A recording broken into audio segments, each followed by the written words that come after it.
Pemirsa, suksesnya penyelenggaraan ASEAN Para Games tahun 2022 tentunya harus mendapatkan dukungan dari berbagai pihak.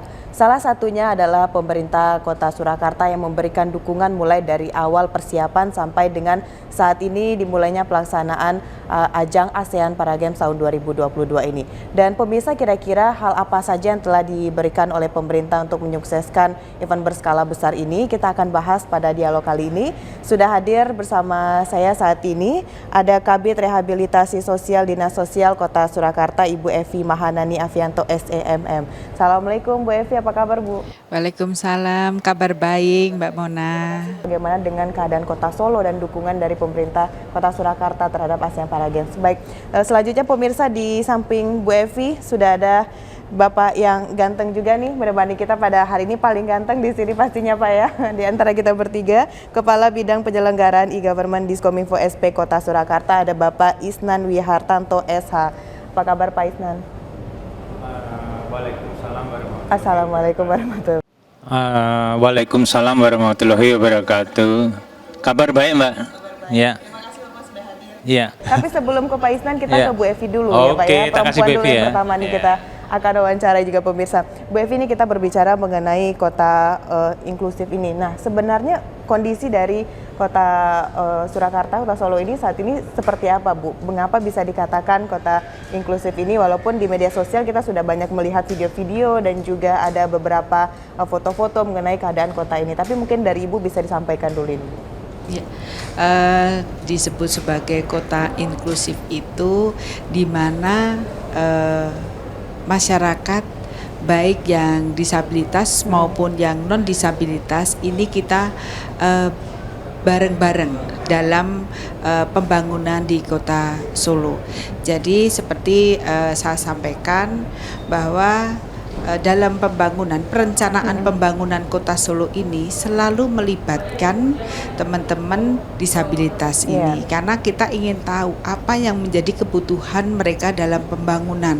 Jangan sampai kita membangun sebuah gedung itu tetapi tidak bisa dipakai oleh teman-teman disabilitas, ataupun juga area publik ya, itu juga semuanya harus ramah, baik disabilitas maupun juga ramah lansia dan juga ramah anak. Nah ini yang membuat Kota Solo ini menjadi kota inklusif, bahkan di dalam pendidikan, kemudian di dalam kesehatan, kemudian di dalam ketenagakerjaan dan juga ekonomi kreatif pun, baik yang teman-teman disabilitas ini selalu diikut sertakan, sehingga agar, karena kita ingin persamaan hak, seperti tertuang dalam kita mempunyai Perda 9 tahun 2020 tentang perlindungan dan pemenuhan hak disabilitas. Di situ semuanya tertuang dalam Perda Kota Surakarta. Baik, sudah dijelaskan oleh Bu Evi, berarti memang Kota Surakarta ini kondisi masyarakatnya adalah saling dukung gitu Bu ya, dari segala sisi kehidupan, dari dimensi kehidupan sosial, ekonomi, budaya dan sebagainya. Nah, selanjutnya ke Pak Isnan nih Pak, kalau kita berbicara mengenai komitmen, ini adalah hal yang sangat penting untuk diketahui juga oleh masyarakat. Nah, sejauh ini kalau komitmen dari pemerintah Kota Surakarta untuk mempertahankan gelar kota inklusif ini seperti apa Pak Isnan? Ya, jadi tadi disampaikan Bu Evi sudah panjang lebar, tapi intinya bahwa Kota Surakarta ini banyak hal yang sudah dilakukan untuk mendukung baik kota inklusif maupun juga kota yang ramah difabel. Ya.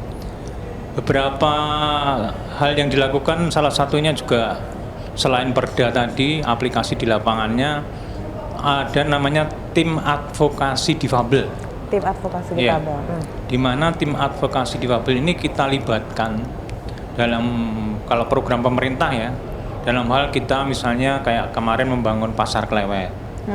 Dalam pembangunan itu TAD itu kita libatkan saran-sarannya, masukannya, aksesibilitas mereka ke pasar itu bisa mudah, enak, itu sudah kita libatkan. Jadi itu salah satu komitmen kita untuk menjaga atau melakukan konsekuensi daripada kita ramah difabel. Kemudian di kota Surakarta adalah satu-satunya kota yang pertama yang sudah menyelenggarakan uji coba transportasi untuk bis kota dengan menggunakan bis lodek ya. Dan itu kemarin di Januari itu bis itu sudah diuji cobakan. Dengan diuji cobakan kita libatkan lagi TAD, tim advokasi difabel itu untuk mencoba. Karena setelah mereka sendiri yang coba, kesempurnaan akan kekurangannya mereka yang tahu. Jadi dari teman-teman difabel mencoba banyak masukan-masukan sehingga bis itu akan lebih disempurnakan lagi sebelum nanti dioperasionalkan ke lapangan. Itu salah satu beberapa komitmen yang bisa kita lakukan. Juga di tempat-tempat pelayanan publik ya, misalnya kalau di tempat kita yang paling banyak dikunjungi adalah kaitannya dengan pelayanan di Dispenduk Capil. Di Dispenduk Capil itu KTP, KK itu kan paling banyak. Itu di sana juga untuk pelayanan difabelnya sudah cukup diperhatikan, disiapkan kursi roda, akses-akses sehingga teman-teman yang mengurus, saudara-saudara kita yang mengurus administratif kependudukan itu akan lebih nyaman, lebih mudah. Gitu. Banyak banget yang sudah kita lakukan. Kalau saya ceritakan mungkin 2 hari nggak selesai. Saking banyaknya komitmennya sudah waktunya nggak cukup. Gitu, Pak. Baik, berarti dari segi infrastruktur tadi sudah sangat serius pemerintah Kota Surakarta menyukseskan hal tersebut, dan juga dari berbagai segi lainnya pelayanan publik juga dipermudah teman-teman disabilitas ini. Baik, selanjutnya kita sudah berbicara mengenai infrastruktur, apa yang komitmen pemerintah Kota Surakarta. Nah, saat ini ajang pelaksanaan ASEAN Para Games 2022 ini adalah salah satu momen yang sangat penting sekali, salah satu kesempatan juga bagi teman-teman disabilitas. Nah, saya ingin ke Bu Evi. Bu Evi, kalau melihat hal ini dengan waktu yang mepet juga, tentunya bagaimana Dinas Sosial Kota Surakarta ini merangkul teman-teman atlet disabilitas kita untuk bisa sukses dalam mengikuti kegiatan ASEAN Para Games 2022 ini, Bu? Ya, kita memberikan support karena mereka itu sama dengan kita. Bahkan mungkin kita yang non disabilitas ini belum tentu bisa seperti mereka yang atlet-atlet para games ini ya, yang luar biasa sekali. Nah, ini bentuk dari kita seperti itu, mensupport, kemudian kita juga membangun rasa kepercayaan diri kepada teman-teman disabilitas dengan cara tadi yang kita inklusif, kita sudah membuat istilahnya memfasilitasi mereka seperti mereka juga bertanding, misalnya untuk latihan-latihan di mana lapangan-lapangan juga sudah disabilitas untuk kemudian layanan-layanan di kesehatan, kemudian di layanan apa ini juga merupakan salah satu bentuknya, termasuk di hotel-hotel. Di hotel-hotel juga kita istilahnya kita harus bisa melayani baik untuk yang disabilitas maupun yang non disabilitas, termasuk juga bahasa isyarat yang diperlukan, kemudian informasi-informasi kayak seperti ini kan juga informasinya jelas. Jadi kita bisa melihat nih dari media massa di mana ini pertandingannya jam berapa, terus nanti datang ke sana harus seperti apa dengan mudahnya. Nah, ini juga memacu teman-teman non disabilitas yang bukan atlet tetapi mengikuti ASEAN, termotivasi, betul termotivasi. Kemudian juga ada rasa kebanggaan karena ini loh, Kota Solo ini menjadi kota yang dituju oleh 11 negara yang ikut dalam pertandingan ASEAN Para Games, dan ini membuat kita Kota Solo ini semakin yakin dan semakin baik lagi untuk nanti penyelenggaraan di event-event internasional lainnya. Berarti seperti itu dukungan yang tadi diberikan oleh Dinas Sosial juga. Nah, Bu Evi tadi sempat nyentil nih sedikit soal memberikan informasi kepada masyarakat. Nah, sekarang saya akan bertanya langsung kepada Pak Isnan. Pak Isnan, ini kalau mengenai Dinas Kominfo ya tentunya adalah tugasnya untuk memberikan informasi yang aktual dan juga terpercaya cepat begitu Pak kepada masyarakat. Nah, sejauh ini dari sejak awal ditunjuknya Kota Solo ini sebagai tuan rumah pelaksanaan ASEAN Para Games 2022, hal apa saja yang kita lakukan bersama dengan teman-teman media lainnya begitu Pak, agar satu informasi juga kepada masyarakat Pak? Ya, terima kasih Mbak. Kebetulan saya dengan teman-teman Kementerian Kominfo di IKP itu sudah sejak sebelum kegiatan ini berlangsung, saya masuk dalam tim sosialisasi, kita roadshow sampai ke Klaten dengan menggelar wayang, dengan kaitannya pertemuan dengan warga-warga di sekitar daerah-daerah. Karena meskipun ini diselenggarakan di Solo, tapi kegiatan daripada ASEAN Para Games ini kan lebih sebetulnya ke Jawa Tengah, Solo Raya lah istilahnya. Solo Raya itu kalau di sini ada 6 kota, satu kota 6 kabupaten. Jadi kalau di Solo itu ada Subasuka, Wonosraten. Kalau panjenengan tahu ada Surakarta, Sukoharjo, Klaten, Boyolali, Sragen, itu adalah Solo Raya. Jadi kalau panjenengan di Jakarta, saya orang Solo gitu, tanya dulu Solonya mana? Itu kan pasti ya tadi yang Solo Raya. Karena kita memang Solo Raya nggak salah, mereka bilang begitu karena kita itu Solo Raya. Jadi apalagi ini kan kegiatan ini tidak hanya di Solo, kita ada di Sukoharjo, ada di Karanganyar, gitu. Kegiatan ini ada satu juga di Semarang, yang kegiatan renang kan di Semarang. Jadi yang punya kerja ini sebenarnya adalah Solo Raya dan sekitarnya, khususnya di Jawa Tengah. Sehingga kaitan ini perlu kita sosialisasikan tidak hanya di Solo, supaya masyarakat di sekitarnya juga ikut peduli.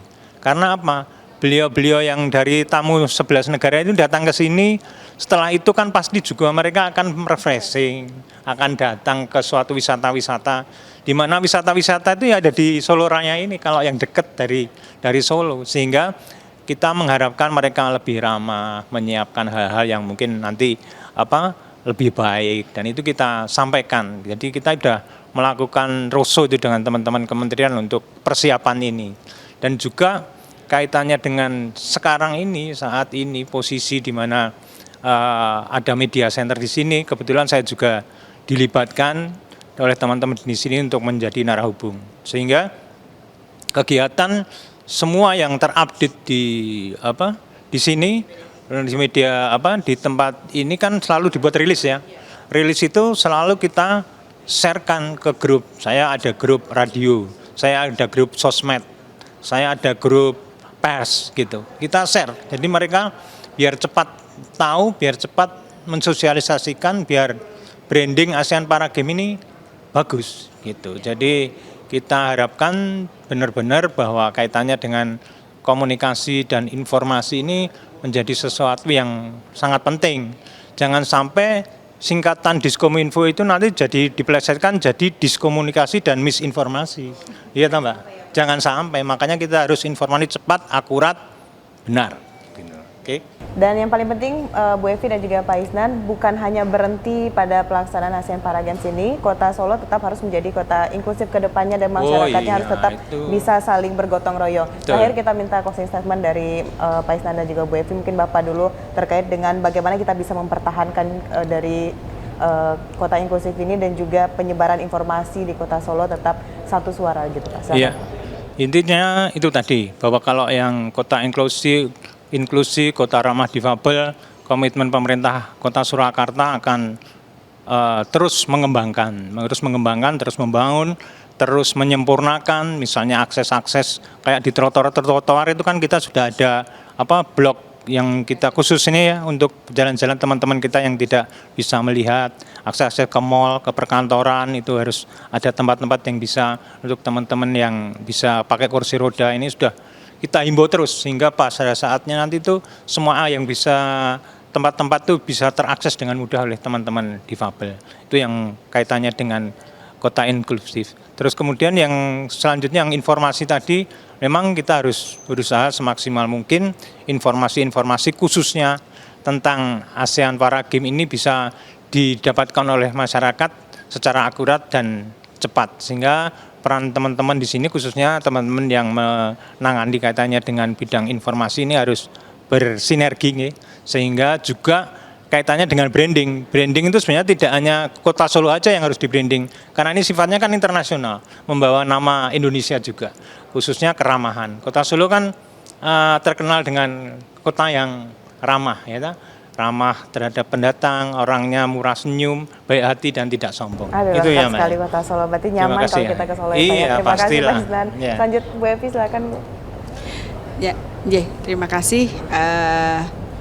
Satu, dengan adanya ASEAN Para Games ini, kegiatan ini membuktikan bahwa dengan bergandengan tangan, baik pemerintah, masyarakat, baik yang disabilitas, non-disabilitas, ini kita bersama-sama dan pasti kita yakin bisa akan mengadakan event yang lebih baik lagi, dan juga membuktikan bahwa tidak menjadi apa istilahnya disabilitas itu bukan suatu istilahnya merasa terbebani atau merasa sendirian atau merasa istilahnya rendah diri, tetapi kita akan terus support untuk teman-teman disabilitas ini bahwa mereka mampu, mereka mempunyai talent yang luar biasa, seperti yang saat ini bertanding itu karena dari dalam diri mereka ini mereka yakin bahwa mereka itu bisa seperti yang teman-teman lainnya, termasuk yang maskotnya itu Raja Molo, itu adalah kekuatan yang ada di dirinya yang tidak terlihat. Jadi kita tidak usah melihat diri kita, oh saya seperti ini berarti saya nanti tidak mampu, tapi tidak. Tapi kekuatan bahwa saya pasti harus bisa untuk mencapai sesuatu hal yang baik, dan kedepannya terutama juga untuk keluarga yang mempunyai anak saudara penyandang disabilitas ini, jangan malu karena apapun menyembunyikan, tetapi harus mendorong agar mereka itu lebih terbuka dan bisa berkreasi serta memberikan dukungan penuh. Akan muncul talenta-talenta baru, atlet-atlet yang baru yang tentunya ini untuk bangsa Indonesia ke depan yang lebih Kita memang berharap semua pesan-pesan dari Pak Isnan dan juga Bu Evi ini bisa didengarkan bukan hanya oleh masyarakat Kota Surakarta tapi se-Indonesia begitu ya Bu ya. Baik, terima kasih Bu Evi dari Dinas Sosial Kota Surakarta, Pak Isnan terima kasih juga telah hadir pada kesempatan kali ini. Dan pemirsa, itulah dialog kita mengenai bagaimana sebenarnya Kota Surakarta ini berkomitmen untuk bisa terus menjadi kota inklusif. Tadinya sudah disampaikan oleh Pak Isnan dari Diskominfo Kota Surakarta dan juga Bu Evi. Tentunya pemirsa, pemerintah tidak bisa bekerja sendiri, harus kita bantu untuk menyukseskan berbagai kegiatan yang ada. Terima kasih bagi Anda yang telah menyaksikan. Saya Mona Azharinesa pamit. Terima kasih, sampai jumpa.